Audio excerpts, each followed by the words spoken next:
चुके हैं। तो आज बहुत एक्साइटेड हैं हम जापान जाने के लिए।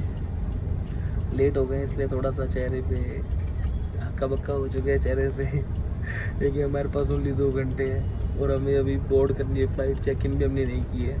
देखा आपने लापरवाही का नतीजा। निप्पॉन एयरवेज है जो जापान ऑपरेट करती है जापान के लिए, और दूसरी है जापान एयरलाइंस JAL, वो भी जापान के लिए करती है। वो 7 बजे चलती है, ये 6 बजे चलती है। दोनों की टाइमिंग में 1 घंटे का फ़र्क है पहुंचाने में भी। तो अभी देखते हैं, एक्साइटेड तो है पर अभी फटी पड़ी है टेंशन के मारे कि फ़्लाइट मिलेगी कि नहीं मिलेगी। ठीक है, बाकी वहाँ जाके अब सिचुएशन का पता लगेगा क्या हो रहता है। चलो आपको बताते हैं पहुँच के कि क्या माहौल क्या माजरा बनता है। भाई को बोला तो है कि भाई तेज़ कर लो तेज़ कर लो, देखते हैं। इसके अंदर तो भी दिखा रहा है टाइमिंग 20 मिनट करीब दिखा रहा है। तो ना 13 ही किलोमीटर है इधर चलने के बाद।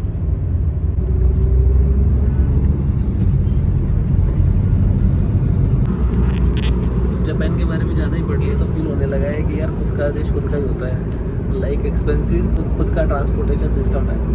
जापान का जो ट्रांसपोर्ट सिस्टम है बहुत एक्सपेंसिव है। आपको बता रहा हूँ 2020 के या 19 के लगभग, मुझे पता नहीं है, देख लेते हैं अभी। तो उसके टाइम पे क्या था कि जो जापान रेलवे का जो पास था JR पास, वो 29,000 कुछ येन का आता था अप्रोक्स। अभी उसी की प्राइस इन्होंने 50,000 येन कर दी है, जो मुझे लगता है कि डबल के बराबर ही है। और उसके बेनिफिट्स भी हैं, पर एनी हाउ आपको वहाँ पे पासमो या सीओई कार्ड जो होता है उनका वो लेना पड़ता है। तो मुझे लगता है कि आपको 2 जगह भी इन्वेस्टमेंट करनी पड़ती है, और जो बहुत ज़्यादा हो जाता है। लाइक इंडिया के अगर हम हिसाब लगाते हैं JR पास का, तो 30,000 रुपये करीब JR पास के बनते हैं, ओनली JR पास के। उसके अलावा जो हम एक्सपेंस करेंगे, लाइक टोक्यो के अंदर 72 आवर्स का एक पास चलता है, वो भी हो सकता है कि हमें लेना पड़ेगा, हम टोक्यो के अंदर 3 दिन रहें। अब JR पास के फ़ायदे क्या क्या है? JR पास के फ़ायदे यही है कि हम JR पास से जो इंडिया में पॉलिटिकली जो मोदी जी लेके आए थे 2014 के अंदर कि हम बुलेट ट्रेन लेके आएंगे, बुलेट ट्रेन लेके आएंगे, खाओ माँ कसम। तो फाइनली आज हमारा सपना पूरा हो रहा है बुलेट ट्रेन का। जो बुलेट ट्रेन के अंदर हम बैठेंगे, और जिस बुलेट ट्रेन में बैठेंगे, जापान ने 2 बुलेट ट्रेन इंडिया को गिफ्ट की है, शिंकानसेन। अभी देखते हैं कि 2 इंडिया को गिफ्ट दी है और नो कॉस्ट। जापान ने कोई पैसा नहीं लिया इंडिया से। जापान ने 2 गिफ्ट की इंडिया को चलाने के लिए कि इंडिया के एटमॉस्फेयर के अंदर, इंडिया के सिस्टम के अंदर वो फिट होगी कि नहीं होगी। तो उसके लिए कॉरिडोर्स का काम सारा कुछ चल चुका है, और फर्स्ट जो इंडिया के अंदर है ऑपरेटिंग हो सकती है वो अर्ली 2026 के अंदर चल जाएगी, आई होप। तो अभी देखते हैं। और उसका इन्होंने रखा है मुंबई टू अहमदाबाद। इसके ऊपर भी बहुत विवाद हुए हैं कि बिहार वाले बोलते हैं कि यार ये पटना से दिल्ली की दूरी है वो ज़्यादा पड़ती है, तो उस पर बुलेट ट्रेन चलाई जाए। तो इस पर भी काफ़ी पॉलिटिकली डिस्प्यूट्स रहे हैं। बाकी उसी ट्रेन के अंदर हम बैठने जा रहे हैं, देखते हैं कैसा रहता है ट्रेन का सफ़र। पर फाइनली बुलेट ट्रेन, अब ये मैं आपको एक बार चीज़ और बता देता हूँ कि सबसे जो फास्टेस्ट जो बुलेट ट्रेन चलती है जापान के अंदर, वो हायाबुसा शिंकानसेन है, सबसे फास्ट 320 किलोमीटर/आवर की। और जो ये चलती है ये आपको मिलेगी 310 तक, 292 से 310 तक की इसकी रहती है। और अगर ये दुनिया की सबसे फास्टेस्ट बुलेट ट्रेन तो नहीं है, इससे पहले भी एक फास्टेस्ट बुलेट ट्रेन है जो चलती है शंघाई के।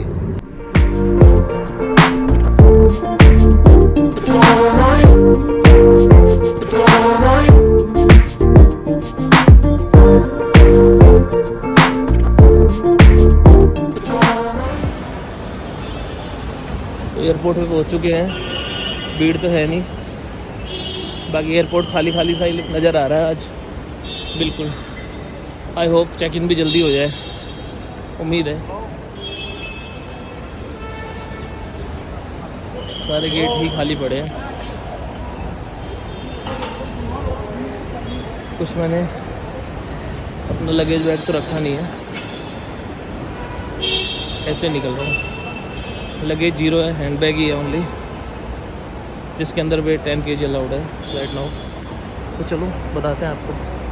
तो लंबी नहीं है अभी, कुछ ही लोग हैं। आज एयरपोर्ट में वैसे भीड़ नज़र नहीं आ रही है, भीड़ तो नहीं है। 6 बजे हानेडा एम NS 838 अगर आपको दिख रहा हुआ तो यहाँ मिलेगी आपको। देखो 6 बजे के टाइम पे लिखा हुआ है हानेडा एयरपोर्ट एम गेट है। तो चलो एम के लिए प्रोसीड करते हैं, देखते हैं। एम के लिए तो बिल्कुल कॉर्नर पे जाना पड़ेगा। और अभी सिक्योरिटी चेक के लिए जा रहे हैं। सिक्योरिटी चेक नहीं है, सॉरी, इमिग्रेशन के। तो सिक्योरिटी चेक के अंदर और उसमें टाइम लग गया हमें, इसलिए थोड़े से लेट हो गए। बाकी बोर्डिंग पास मिल गया है, उस पर सारे काम हो चुके हैं। अब आगे बढ़ते हैं। ये भाई ड्यूटी फ्री हो जाता है। मैं तो सोचता हूँ इतनी चकाचौंध बनाई हुई है, हद ही। बाकी गेट तो मैंने आपको चेक करवाई दिए थे, गेट चेक करने की जरूरत है नहीं। बाकी ये सिक्योरिटी चेक होता है, इसके पीछे इमिग्रेशन था, तो इमिग्रेशन क्लियर कर लिया है। 1-2 क्वेश्चन पूछ रहे थे। हापी भी लिया है। अभी निकले हैं गेट नंबर 3 से हमारा। अभी गेट नंबर 1 है, 1 के बाद 2, 2 के बाद 3।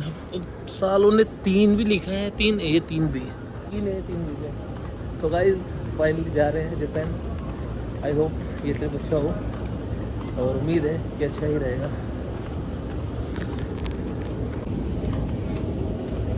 भाई गेट नंबर 4 भी यहीं दिखा, अच्छा 3 यहीं है, ओके। तो यहाँ से हम निकलेंगे। बोर्ड तो स्टार्ट हो चुका है, केवल 10 मिनट बचे हैं। तो एक बार बस केवल टॉयलेट करके आते हैं, उसके बाद बोर्ड करते हैं। अभी मजा आएगा ना भिड़ो। बोर्डिंग के लिए जा रहे हैं। अभी सब कुछ क्लियर हो गया है, सिक्योरिटी क्लियर। बार बार लगा रहे हैं अभी कि आना टोक्यो, आना टोक्यो। आएंगे भाई, आएंगे टोक्यो। ये है हमारी फ्लाइट, आना तो आ गए हैं। तो गाइस फ्लाइट में बैठ चुके हैं। सीटें तो अच्छी हैं, कंफर्टेबल भी। मैंने तो बाहर पड़ा है, रोल्स रॉयस ऑपरेट करते हैं इसको। अच्छा साला, चलो गाड़ी में तो नहीं बैठे, फ्लाइट में तो बैठ ही गए। और ये इनका मैप है, टोक्यो सारा कुछ। लोकल टाइम में दिल्ली और टोक्यो में भी 9:13 हो रखा है। और अभी चली नहीं है। 4127 माइल्स की फ़्लाइट है, जाके देखते हैं। बाकी फंक्शन भी अच्छा है, फ्लाइट भी अच्छी है। पर इसमें एक और यार लोचा ये है कि इसमें हम फ़ोन चार्ज कैसे करेंगे। अच्छी है, टोक्यो पहुंच के बात करते हैं।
सुंदर लग रहा है यार, ये तो कैसे बनाया है ये तो नहीं पता, पर काफ़ी ब्यूटीफुल सा है ये सारा। इसके बारे में कुछ लिखा भी हुआ है कि flowering plants of summer and autumn the original network of.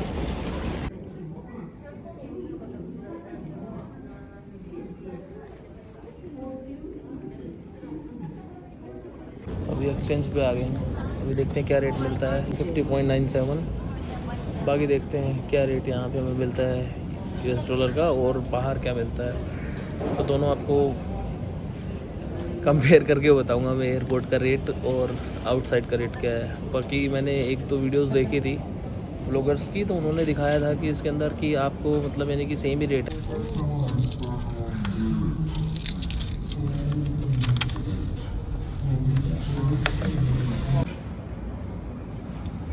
तो सिम ले लिए हमने, अभी लिया तो 4G है और पैकेजेस 7000 वाला लिया है, क्योंकि जापान का तो 4G भी अच्छा ही मिलेगा श्योर। सो फाइनली टोक्यो पहुंच गए हैं। लफड़ा ही हो गया कि पावर बैंक भी साला डिस्चार्ज हो गया, 3% बचा है ओनली, पर देखते हैं क्या होता है। अभी लगे तो हुए हैं। बाकी यहाँ ये मोनोरेल है, यहाँ से हमें पकड़नी है टोक्यो के लिए, या एक और स्टेशन हमें बताया है अगर हमें बुलेट ट्रेन लेनी है तो। अब यहाँ से ही हम बुलेट ट्रेन लेने के लिए जाएंगे। बाकी देखते हैं क्या रहता है, देखते तो क्या है, जाना तो है ही यार। ठीक है, पर फ़ोन की टेंशन हो रही है। फ़ोन हो गया है 3% और पावर बैंक ने साथ छोड़ दिया है।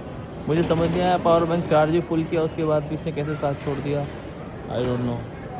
अब वापस चार्ज करेंगे, वापस कहीं ना कहीं कुछ ना कुछ करेंगे, पर दिक्कत सबसे बड़ी पता है क्या है, यहाँ पे इसके अंदर जो भी बुलेट ट्रेन से उनमें C टाइप वाला सिस्टम नहीं है, तो ये पता करना पड़ेगा कि वहाँ पे हमारा चार्जर लग पाएगा कि नहीं लग पाएगा।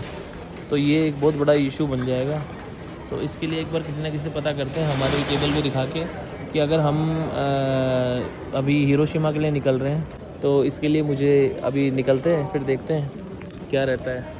स्टे ट्यून्ड, लगे रहना। आज टोक्यो में हमारा पहला दिन है और अभी कंट्रियाँ तो बहुत देख ली है, पर अच्छे से ट्रैवल करने के लिए this is my first country कि हमने ब्लॉगिंग स्टार्ट की है, और अभी ऐसा हर कंट्री में चलता रहेगा जितने भी कंट्रीज़ मैं एक्सप्लोर करूँगा।